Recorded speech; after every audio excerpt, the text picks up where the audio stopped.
종합제 TV 시청자 여러분 안녕하십니까? 2024년 4월 20일입니다. 조선일보에 난 아주 잘 쓴 칼럼 하나를 소개해 드리겠습니다. 조귀동 경제 칼럼니스트가 썼는데요. 제목이 신도시 80년대생의 불만과 이준석의 당선. 신도시 80년대생의 불만과 이준석의 당선입니다. 이걸 제가 밑줄 치면서 읽었습니다. 저도 배울 게 참 많은 칼럼이었습니다. 이걸 소개해 드리겠습니다. 총선 사흘 전인 7일 동탄 호수공원에서 열린 경기도 화성을 국회의원 후보들의 유세 현장은 이준석 개혁신당 후보가 왜 승리할 수 있었는지 압축적으로 보여주었다.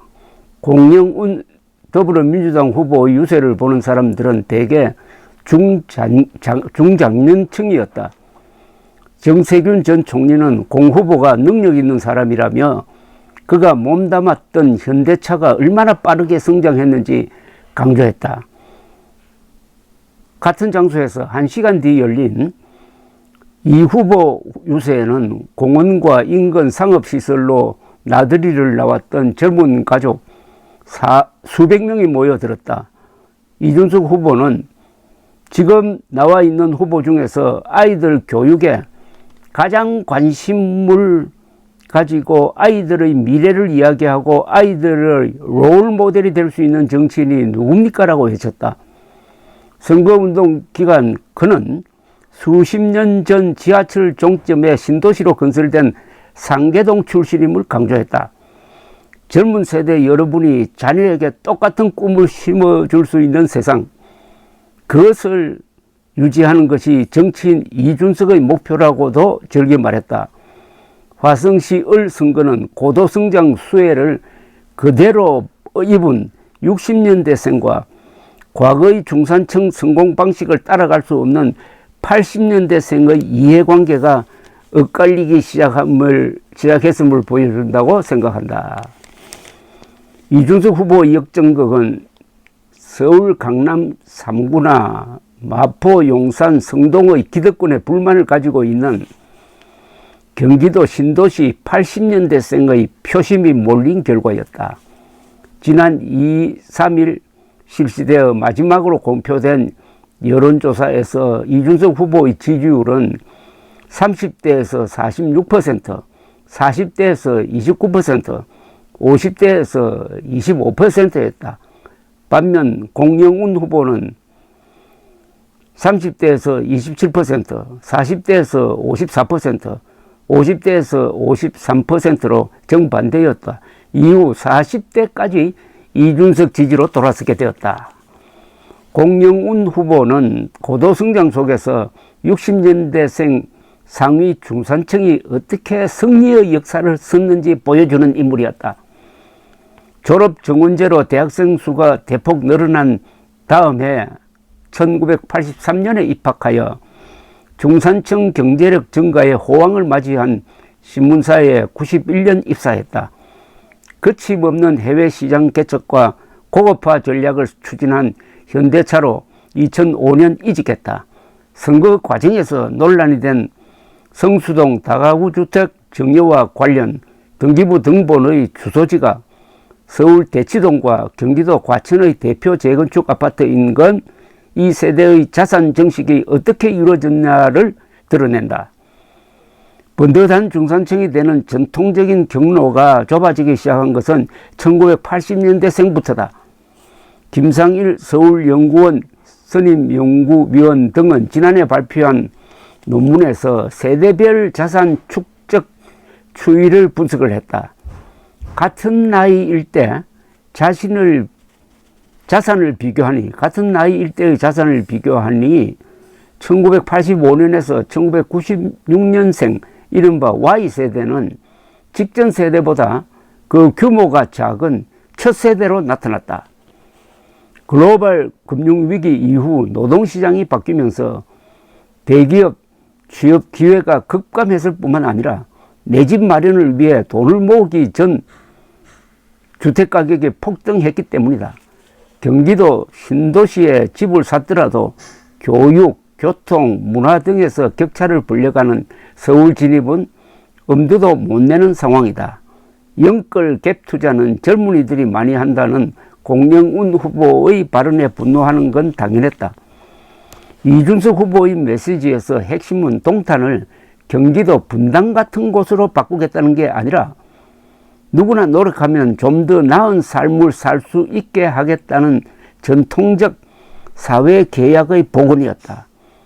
강남 8학군 같은 교육 특구 조성을 주장한 공영운 후보를 겨냥하여 이준석 후보는 8학군은 자기 재력으로 사교육을 덕지 발라 아이를 좋은 학교 보내기 위해 수단과 방법을 가리지 않는 경쟁을 하는 그런 문화라고 비판하며 공교육을 강조한 게 대표적이다.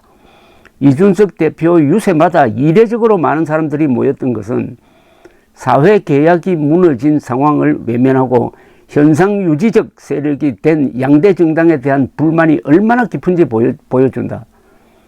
앞으로 정치 지형을 바꿀 에너지도 여기에 있을 것이다. 여기 사회계약이라는 것은 열심히 일하면은 많은 소득을 올린다는 그런 사회의 어떤 원칙을 뜻하는 겁니다. 여기 마지막 문장이 중요하네요. 현상 유지적 세력이 된 양대 정당에 대한 불만이 얼마나 깊은지 보여준다. 앞으로 정치 지형을 바꿀 에너지도 여기에 있을 것이다. 쉽게 말하면 앞으로 정치 지형을 바꿀 에너지가 이준석식 정치에 있다. 개혁신당식 정치에 있다는 이야기입니다. 이준석 대표는 이번 화성을 선거운동을 정면승부로 했습니다. 당당하게 했습니다. 그 나이에 맞게 했습니다. 즉 한동훈이 보낸 자객공천, 국민의힘 후보에 의해서 이미 깊게 상처를 입은 상태에서 1대2로 싸워서 이겼습니다. 3파전에서 이겼습니다. 화성을은 골수민주당 텃밭입니다. 골수민주당 표밭이죠. 여기서 불리한 상황에서 출발을 했는데 최초의 여론조사는 50대 20이었어요. 그걸 한 달 사이에 따라잡아서 약 3%포인트 차이로 역전승을 했는데 그 비결이 여기 잘 나와 있습니다. 교육에 중점을 뒀다는 겁니다. 젊은 세대들이 많이 사는 곳이니까 자녀 교육에 민감한 부모들을 향하여 공교육을 강조했다는 겁니다. 그게 얼마나 멋진 승부입니까? 그리고 워낙 말을 조리있게 잘 하니까 학생들이 아마 중학교, 고등학교겠죠.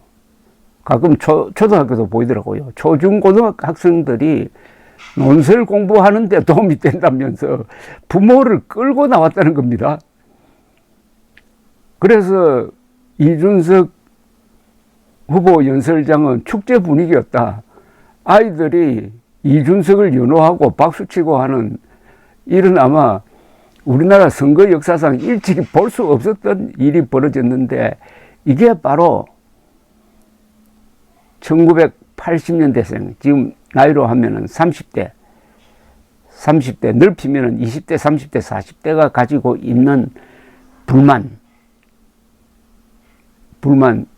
사회 계층 이동의 사다리가 끊어져 버린 그 불만에 이준석 후보가 호소를 했고, 내가 바로 롤 모델이다. 내가 바로 성공 사례다라고 당당하게 앞세우니까 거기 살던 사람들이, 민주당 성향 사람들이 급속도로 마음을 바꿔서 당선시켰다는 겁니다. 그래서 이 칼럼 밑에 붙은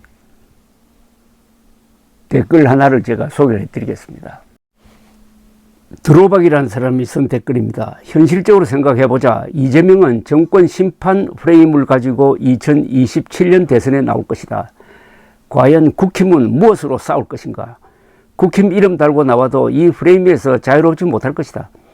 판이 어려우면 판을 엎어버려야 한다. 세대교체, 정치교체라는 프레임을 가지고 싸우는 방법밖에 없다. 이준석 대 이재명이 유일한 보수의 승리 방식이다. 감사합니다.